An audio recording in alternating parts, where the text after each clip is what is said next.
Imagine for 2 seconds. Dr. Doom lands on Earth to erase reality. The Avengers are on their knees. Fukota Koromasana. And Nick Fury's last strategic option to save the multiverse is to recruit LeBron James. If you think this is a completely absurd joke invented by a kid on TikTok at 2 in the morning, think again. Today, we are going to take a very serious look at why LeBron James appearing in Avengers Doomsday or Secret Wars is not only possible, but how it fits perfectly into Marvel's secret strategy to reinvent the cinematic blockbuster. And stay tuned until the very end, because reason number 4 involves a legal contract that already binds Disney to the NBA star, and nobody is talking about it. To understand how we got here, you have to look at what Marvel has become since the end of Phase 4. After Avengers Endgame, the studio faced a massive problem: audience fatigue. The movies kept coming, the visual effects declined, and box office numbers dropped. So what was Kevin Feige's response? The multiverse. But pay attention, not the multiverse as a complex narrative tool. The multiverse as the ultimate excuse for pop culture clashes and XXL fan service. Look at what happened with Deadpool and Wolverine. We got Channing Tatum as Gambit against a 10-year-old internet meme, Wesley Snipes as Blade, and even Henry Cavill. Marvel understood one key thing.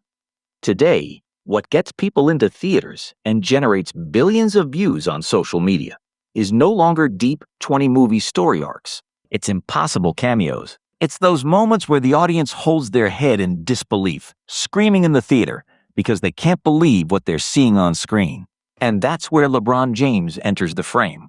LeBron isn't just a basketball player. He is a global pop culture icon on the exact same level as a Michael Jackson back in his day. He transcends sports completely. So how do you integrate him into the story without turning the movie into a complete joke? That brings us to the second main point, the core concept of Secret Wars and Battleworld.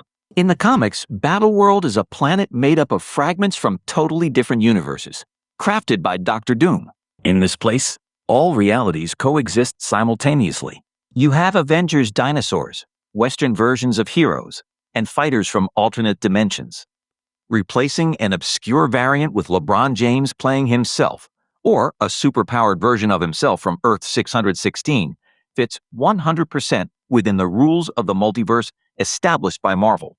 Third argument, meme culture and the dominance of TikTok. On the internet, LeBron James is already a fictional character. The memes surrounding him, his celebrations, and his reactions generate billions of impressions every single month. Kevin Feige and his marketing teams are not blind.